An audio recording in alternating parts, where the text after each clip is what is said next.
Hindi ko na pakilala si Jim. Ito ko lang yung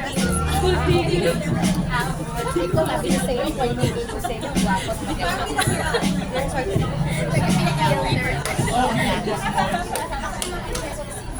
Okay, requesting everyone again to please settle down so we can continue our presentation.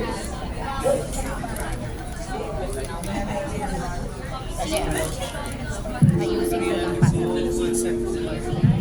O isang wide shot tsaka isang para sa mga ano.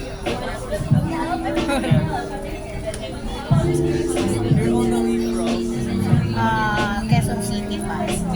Sa may park.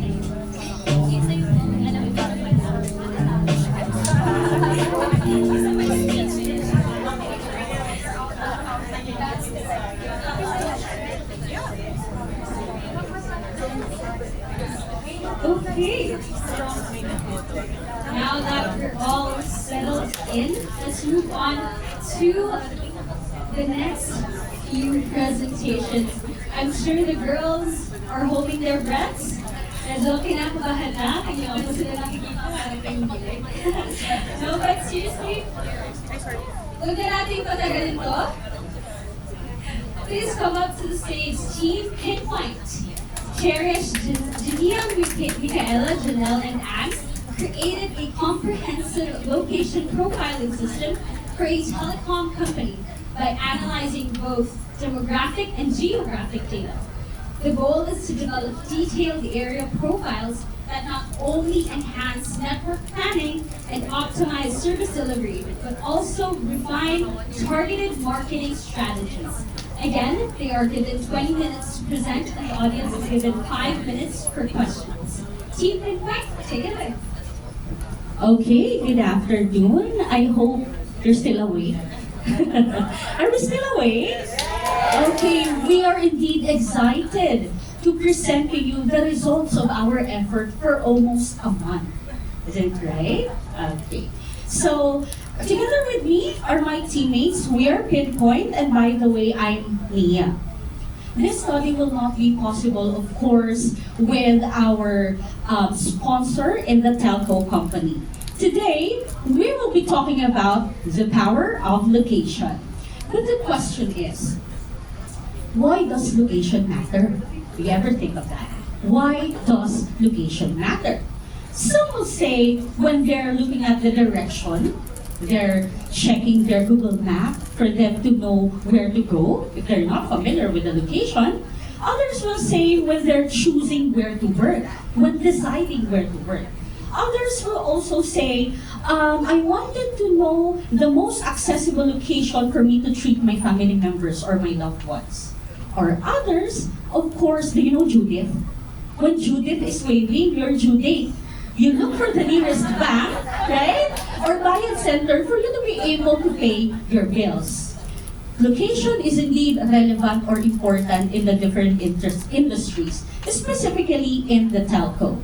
Knowing the importance of location will cost a certain telco company these 4 C's, specifically customer satisfaction, cost efficiency, coverage improvement, and competitive advantage. Being a customer myself, if I am convinced or if the service is given to me satisfies me, and of course, if that certain service is accessible to my area, I will definitely choose that brand. Pursuing the mission and the vision of our sponsor in connecting communities, we will be talking about where should the brands present. Knowing where your customers are allows you to know where you should sell your products. Okay? To further discuss to you the methods and the process that we did in this study, let me give the stage to Ivy. So good afternoon everyone, I'm Ivy and I'm going to show to you the overview of our methodology. So the objective of our capstone is to provide clustering of locations to help our sponsors to have a more strategic operations. So here's an overview of our methodology. So our team used these 6 major steps. So first, we gathered external data set from the government websites and other open sources. After that, we clean and prepare this data so that we can integrate it to our sponsor's dataset. After that, we also did exploratory data analysis. This helped us to have an initial insights on the data that we gathered. After that, it helped us to select the features that we are going to use for our clustering. So after we clustered these locations, we then profile each clusters. So initially, our sponsors provided a geospatial dataset. So our capstone focused heavily on geospatial data. So our sponsors provided a shapefile. So what's a shapefile? A shapefile is a common file format for storing geo dataset. So this shapefile contains polygons. So what are these polygons? These polygons are geometric shape that represents an area. For example, this polygon represents Tagaytay City. And each polygon has different attributes. For example, market class. So this is the classification of the municipality based on their revenue. Also, the leading brand. They also indicate there whether the sponsor or the competitor is the leading brand on that polygon. We also have the internet KPIs like the download speed, the signal strength, and also the addressable market or the potential customers for our sponsors. And lastly, we also have the number of subscribers. However, our sponsors specifically ask for external datasets. This is to provide them with new insights.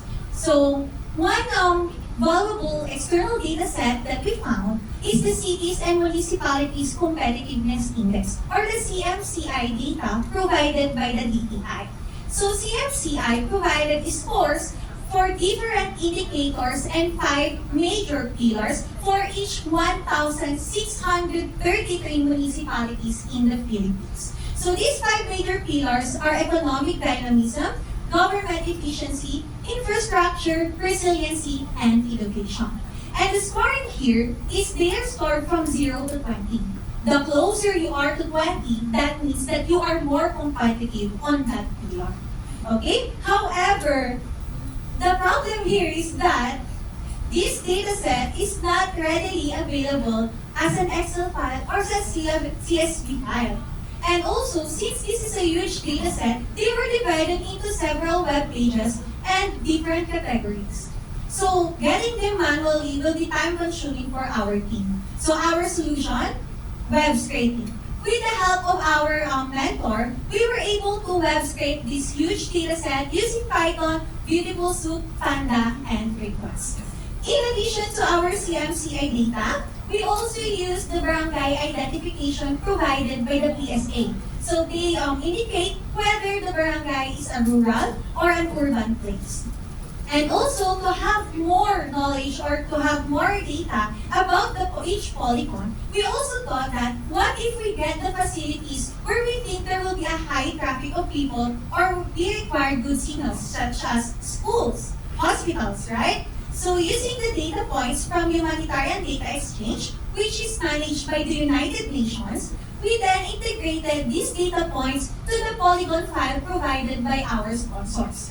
Now, using QGIS, an open source software mapping tool, we get the number of these facilities. And just to make sure that our data is accurate, we also use Apify Web Scraper to validate or to validate whether these data points really exist. So with these 3 softwares and tools that we use, we were able to get the number of airports, seaports, health services, educational places, major malls, and financial services for each polygon. So to know more about our external and internal dataset, Janelle will explain it through the exploratory data analysis.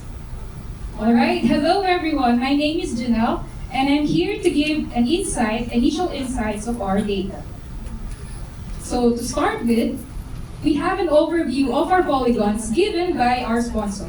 So we have a total of almost 3,000 plus polygons, and we can see, and this was grouped by the regions as defined by the sponsor, so we could see that the Visayas and Mindanao regions comprise most of the polygons, and the NCR and Palawan region contain the least number of polygons.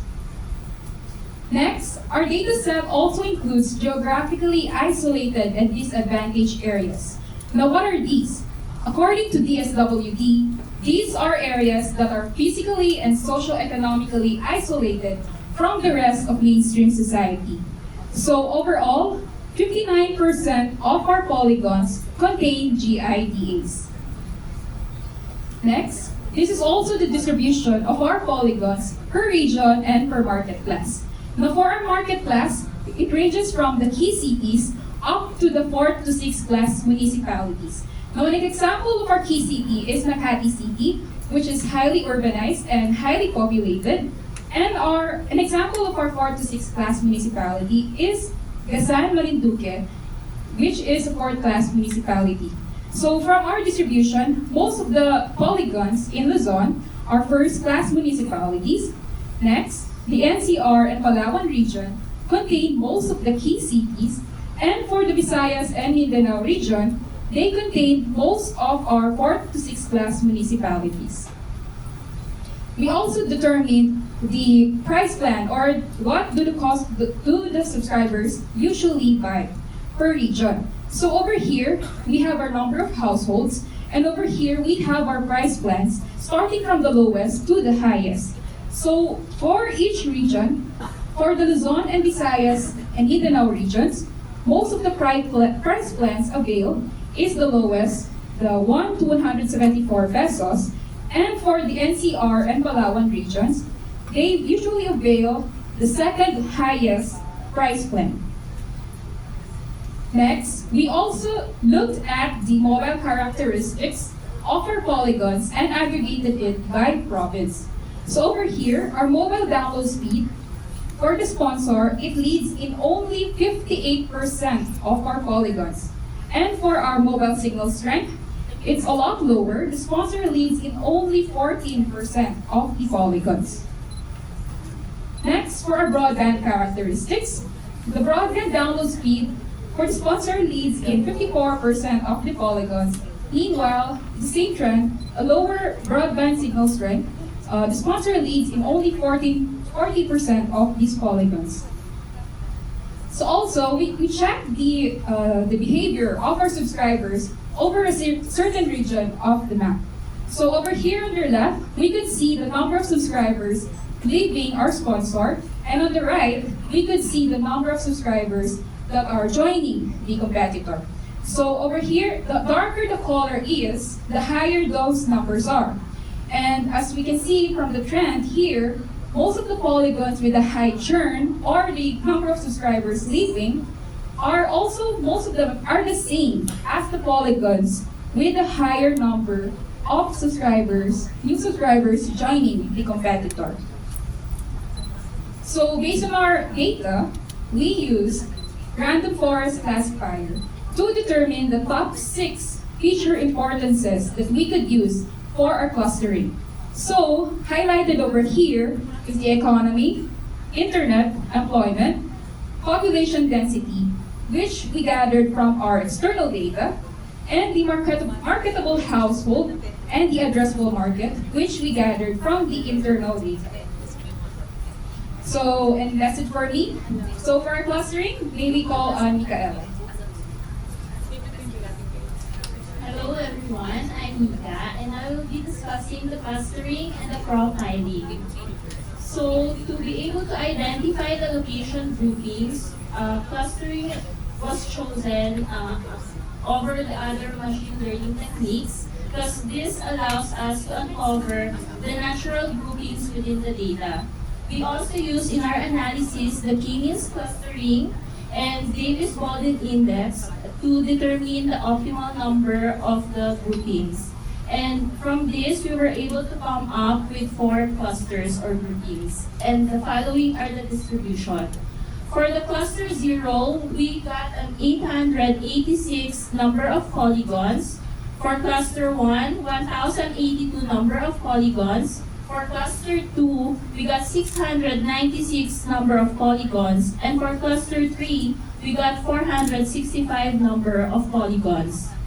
And to give us an overview of the indicators used also from the feature selection process, For cluster 0, this got the lowest indicator scores and the lowest total potential customers.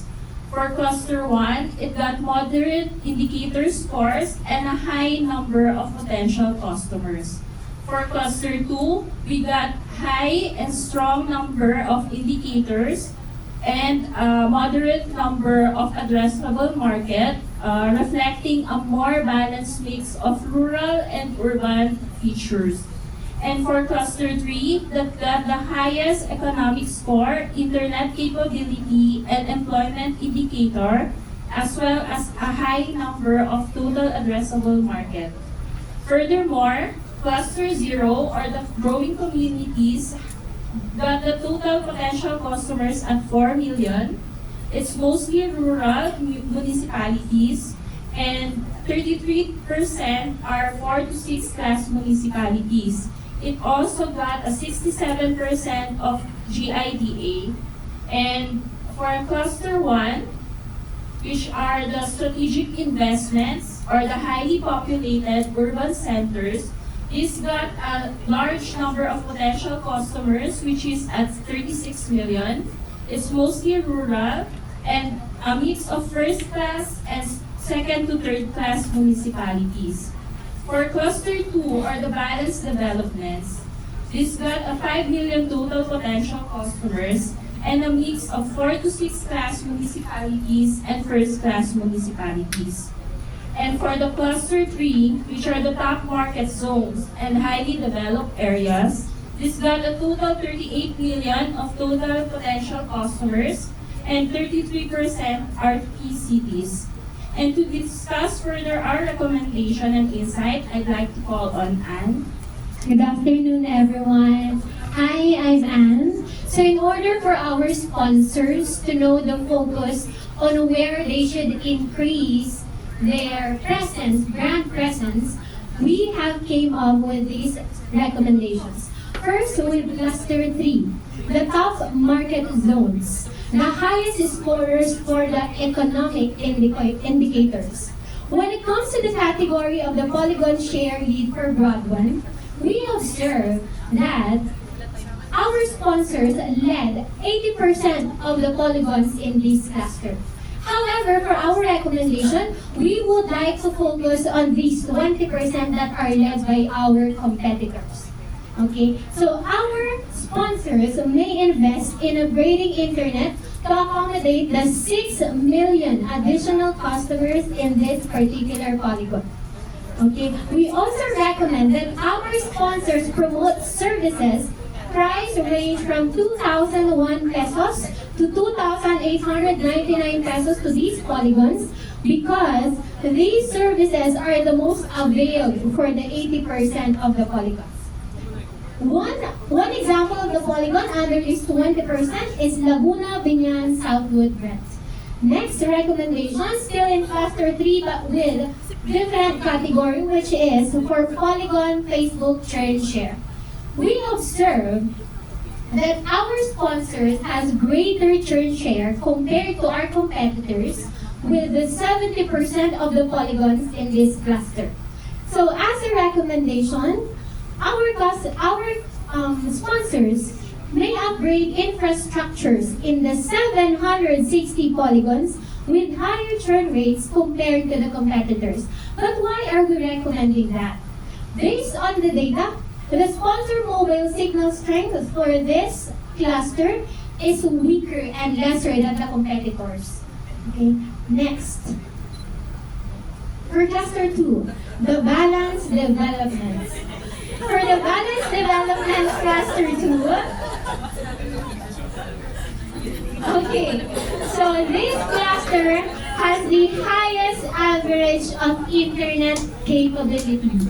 Our recommendation for our sponsors is that to improve overall network infrastructure and signal strength. For our group, we actually recommend our sponsors to do the first network rollout in this cluster since we need to maximize the highest average of internet capability in these areas. Okay, next. Cluster 1, strategic investments. We also observe that Our sponsors led about 66% of these polygons when it comes to our broadband. But for our recommendation, we will be focusing on this 34% polygons. Our sponsors may invest in upgrading internet to accommodate the 14 million additional potential customers in these areas. Okay, and our sponsors may promote services priced from 3,000 pesos to 989 pesos because these are the most availed in this area. We also recommend our sponsors to make partnerships with local businesses, or real estate developers, or community organizations, since we discovered that a lot of polygons are actually building some township programs. Okay? So we can also do a network rollout for this cluster. And last, for cluster 0, the growing communities. These are the polygons with the lowest score for economic indicators. So our recommendation for our sponsors are enhance existing infrastructure to the 320 polygons led by the competitor in this cluster. Introduce more affordable pricing plans and special discounts. But of course, these won't be successful if our market is not aware enough of the products and services. Therefore, our sponsors may organize community engagement activities, especially to reach the 99.8% rural residents of this cluster. Before ending the recommendation, I would like to highlight what we said for the third cluster a while ago. We have a 6 million potential customers for that cluster. And our recommendation is for you to be able to sell or promote services ranges 2,001 to 2,880. So given all those, let's say for example, the improvement of signal strength is successful. Then the promotion of those services is also successful. Given all those, the additional sales that our sponsors may have is amounting to 12 billion pesos. That's it. Okay, thank you very much. I hope that you were able to understand our project for today. Yeah, I guess everybody had fun as well. Okay, so today we covered a lot of grounds, most especially in gathering the data. We used the external and internal data coming from our sponsor. Also, we did web scraping for granularity. We cleaned the data, we had an EBA for us to understand the data. Of course, we also had clustering. We used K-means cluster to group the locations for us to understand the different needs of the different geographical areas in the Philippines. Another is that we profiled them. Okay, so this study will not be possible, of course, without my teammates. Again, we are pinpoint together with me. I have here Cherish Ivy Fabricante, Junior Data Analyst, Janelle Paat, Mining Engineer, Micaela Nicolas, Operations Analyst, and Marie Christine Asqua, a former high school mathematics teacher, and of course yours truly, Genia Gonzalez, a former research teacher. And also we are privileged to be guided by our expert mentor, Mr. Mike Ogin. Okay. So again, we are pinpoint, knowledgeable in geographic or geospatial analytics. I hope that through learning our study, you will be able to know the importance of location in decision making. Thank you very much. Thank you very much. I just want to point out something for the crowd, a little bit of intel about batch 9. We have 9 teachers in batch 9. So in this group in particular, Genia is a teacher, and her student, who also became a teacher, is her groupmate Anne. So all career switching teachers, and amongst all the other career switchers, and so that's why I always ask them to tell you what they were doing afterwards, because I want to impress upon everyone that 14 weeks ago, none of these ladies could do any of this. And now, they have the courage and hopefully the skill to present in front of this wonderful sponsor in a domain that is their expertise. So I just want to commend all of you on all of your bravery and courage today. Well done, guys. Okay, thank you. Thank you, girls. We'll accept questions from the audience or the judges. You know, I said earlier that I'm very big on presentations, right? On communicating the message, the narrative. And I have to say, this group so far had the tightest narrative, very cohesive presentation, very, very clear presentation. You never stop reading from beginning to end. Thoroughly impressed, okay? You pointed out what you wanted to do. You said these are the data that we have, internal, external. For internal, this is how we gather them. For external, this is how we summarize them. This is how we process your data. This is what we recommend to do, right, based on the results. Notwithstanding whether I agree on the recommendation, but that comes with experience, right? That comes with experience. But notwithstanding the recommendation, again, tightest presentation, you went through the messaging, very, very amazing presentation. I wish all of our data scientists have teaching backgrounds. Very good, congratulations.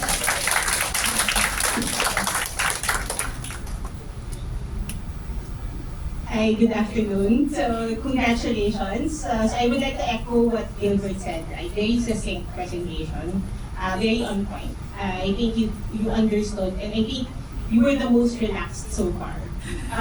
So because I think there's mastery behind what you wanted to highlight and express at the end of the day. Right? So very good. I appreciate very well the presentation, and we actually also learned a lot. No, even if this is our data set. So. But don't tell our bosses about your recommendation. They might ask me of that revenue. So, a few questions, right? You highlighted quite a bit with regards to the different data points that you actually did to enrich the information. So I was wondering, in your entire presentation, from beginning to, well, once you highlighted, where did those additional data points come into play? In terms of your clustering and in terms of your recommendation? For the features that were selected, the economical, we actually aggregated those with the economic dynamism scores, and the internet capacity, capability, information technology, and for the employment generation and population. We actually use most of the indicators. So, very, very good presentation. Kung tumakbo kayo sa politics, bumoto namin. So, pwede kayo sa campaign. I appreciate injecting some humor in your slides. Data science doesn't necessarily have to be all serious. You need to have some fun, every now and then. I do appreciate the recommendation, especially for Cluster 0. I thought you were going to focus on, of course, the higher revenue generating clusters, but I do hope that your sponsor, whoever they are, could also, I think, look into their recommendation, especially for Cluster 0. A few recommendations on the data, apart from the competitiveness index actually, and I appreciate that you look at DICT's data. There's also the DICT's data on LGU ICT readiness index. It looks into how each LGU is digitally advanced, because that also helps in decisions of telcos. Probably also help infusing some data on where the telco towers are, because that's also one deciding factor din naman ng mga telcos. If your sponsor will allow it, perhaps we can send your study to DICT. I don't think they have anything like this at all because it incorporated very, very rich data already. Ask DICT to pay, bawal libre. So, but I think this is something I think that the country can also do. Congratulations. Okay, once again, thank you very much. We look forward on working with our sponsors. Thank you. Thank you, girls. So, as Anne said, 12 billion. Okay.